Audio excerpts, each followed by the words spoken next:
अभी मैं कुछ दिन पहले ऑपोजिशन पार्टीज के लीडर्स के साथ गया और अब हम कांग्रेस पार्टी के जो सीनियर लीडर्स हैं उनके साथ गए। राष्ट्रपति से हमने कहा कि ये जो कानून बनाए गए हैं ये किसान विरोधी कानून है और इससे किसानों का ज़बरदस्त नुकसान होने वाला है, मजदूरों का, किसानों का। सरकार ने कहा था कि ये कानून किसान के फायदे के हैं और देश को दिख रहा है कि किसान कानून के खिलाफ खड़ा हुआ है। और मैं प्रधानमंत्री जी से कहना चाहता हूं कि ये किसान हटेगा नहीं। प्रधानमंत्री को ये नहीं सोचना चाहिए कि किसान और मजदूर घर चले जाएंगे, नहीं जाएंगे। जब तक ये कानून वापस नहीं लिया जाएगा, जॉइंट सेशन कीजिए और कानून को एकदम वापस लीजिए, क्योंकि किसान वापस नहीं जाने वाला है। और हम सब, विपक्ष की सब पार्टियां किसानों के साथ, मजदूरों के साथ खड़े हैं और खड़े रहेंगे। जिस प्रकार से ये कानून पास किया गया वो भी बिल्कुल गलत था। बिना डिबेट किए, बिना किसानों से चर्चा किए, बिना मजदूरों से पूछे ये कानून ऊपर से थोप दिए गए और इन कानूनों को हटाना ही पड़ेगा, विद्रॉ करना ही पड़ेगा। हम 3 लोग राष्ट्रपति के पास गए हैं, बट हम करोड़ों सिग्नेचर्स लेके गए। हम किसान की आवाज राष्ट्रपति जी को तक ले गए। सर्दी का मौसम है और पूरा देश देख रहा है कि किसान दुख में है, दर्द में है और मर भी रहे हैं। प्रधानमंत्री को सुनना ही पड़ेगा। और मैं एडवांस में चीज बोल देता हूं। मैंने कोरोना के बारे में बोला था कि नुकसान होने जा रहा है। उस समय किसी ने नहीं बात सुनी और आज मैं फिर से बोल रहा हूं, किसान के सामने, मजदूर के सामने कोई भी शक्ति नहीं खड़ी हो सकती है। अगर प्रधानमंत्री जी ने कानून वापस नहीं लिए, सिर्फ बीजेपी को नहीं, सिर्फ आरएसएस को नहीं, देश को नुकसान होने जा रहा है। बीजेपी, नरेंद्र मोदी जी का एक ही लक्ष्य है और वो किसान समझ गया है, मजदूर समझ गया है। लक्ष्य है कि उनके आसपास जो 2, 3, 4 बड़े क्रोनी कैपिटल्स हैं, उनके लिए पैसे बनाने का काम नरेंद्र मोदी जी करते हैं। जो भी नरेंद्र मोदी जी के खिलाफ खड़े होते हैं वो उनके बारे में कुछ ना कुछ गलत बोलते रहते हैं। किसान खड़े हो जाएंगे तो किसान को आतंकवादी बोलेंगे, मजदूर खड़े हो जाएंगे तो मजदूर को आतंकवादी बोलेंगे। एक दिन अगर मोहन भागवत खड़े हो गए तो कहेंगे ये भी आतंकवादी है।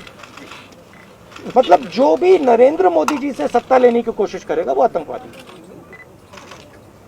और नरेंद्र मोदी किसके लिए काम कर रहे हैं वो मैंने आपको बता दिया। उनके 2-3 आसपास के क्रोनी कैपिटलिस्ट हैं जिनको वो पूरा हिंदुस्तान पकड़ा रहे हैं। ये रियलिटी है। There are millions of people who live off our agricultural system. Large percentage of our people live off our agricultural system. These are laborers, they are farmers, they are small traders. These are these people. And they are the backbone of the country. Now, we understand that agriculture has to be reformed. What we are saying is that if you destroy this system, these millions of people will have nothing to do. They will not be able to feed themselves. And you will create massive destruction, massive pain in the country. Why is the Prime Minister doing this? It is a very simple calculation. The Prime Minister is doing this because he wants to help 2 or 3 business people. He does not care what happens to these people. He will construct whatever narrative he has to construct to make sure that the wealth transfer that is taking place to 3 or 4 people continues. He will call people terrorists. He will call people anti-nationals. He will call people criminals. He will do whatever he has to do to transfer the wealth from these people, the backbone of this country, to those people. 3 or 4 of them, 5 of them. That's the crux. And we are fighting this. We are saying that in India, where you have destroyed the agricultural system, will not function. Just like I said, take Corona seriously. Corona is going to kill people in massive numbers if you do not act. At that time they said, scaremongering. Now they're not saying scaremongering. When I suggested to the Prime Minister that do not do this in a centralized way, give power to the chief ministers, he didn't do it. He caused thousands and thousands of people to die because he didn't do it. And then afterwards, after I said it in the press conference, he did it. So the point is, you have an incompetent man who is controlled by certain other people. This is what India has to understand. This is what all youngsters have to understand. You have an incompetent man who doesn't understand anything, running a system on the behalf of 3 or 4 other people who understand everything. And their aim is to take huge amounts of money from the poor people of India and put it in their pockets. And that is what we are fighting. And frankly, it doesn't matter what you think right now, because all of you will face this. There's not going to be a single person in this country who's not going to face this. If you're a farmer, you will face it. You're a small businessman, you will face it. You're a journalist, you will face it. This is an assault on the idea of India. That is why we're standing here. That is why I've gone to the president. That is why we've signed these forms. We are not allowed to go out. We are not allowed to go out of the ICC office. The police stops us from going out. Why don't you let us go out? Why don't you let me go and tour in the states? See what happens. Every single farmer of this country, every single labor of this country stand up.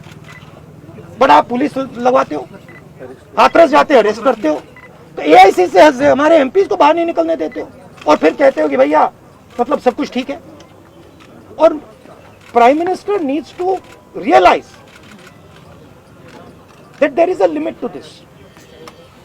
आपने थोड़ा सा करना है, आपने 2-3 लोगों की मदद करनी है, थोड़ा सा करना है, आप कर सकते हो.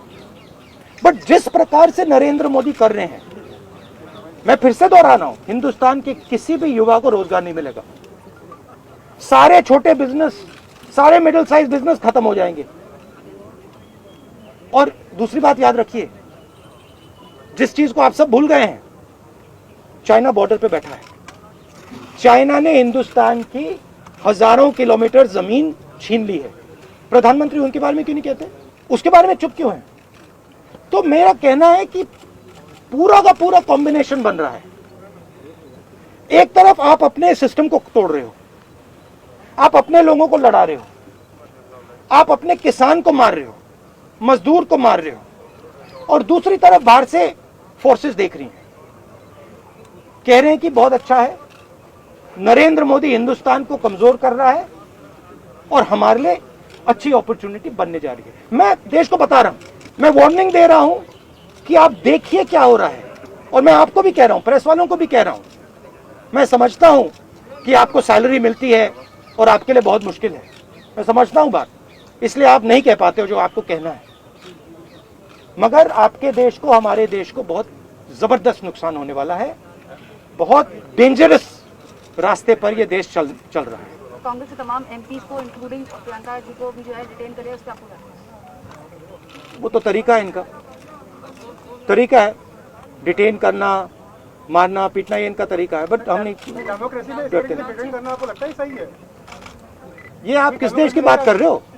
ये कौन सी देश की बात कर रहे हो? डेमोक्रेसी या मतलब कौन से देश की बात कर रहे हो? इंडिया की बात कर रहे हो? इंडिया में कोई डेमोक्रेसी नहीं है. डेमोक्रेसी इंडिया में ये मतलब आपके इमेजिनेशन में हो सकती है, मगर रियलिटी में है नहीं.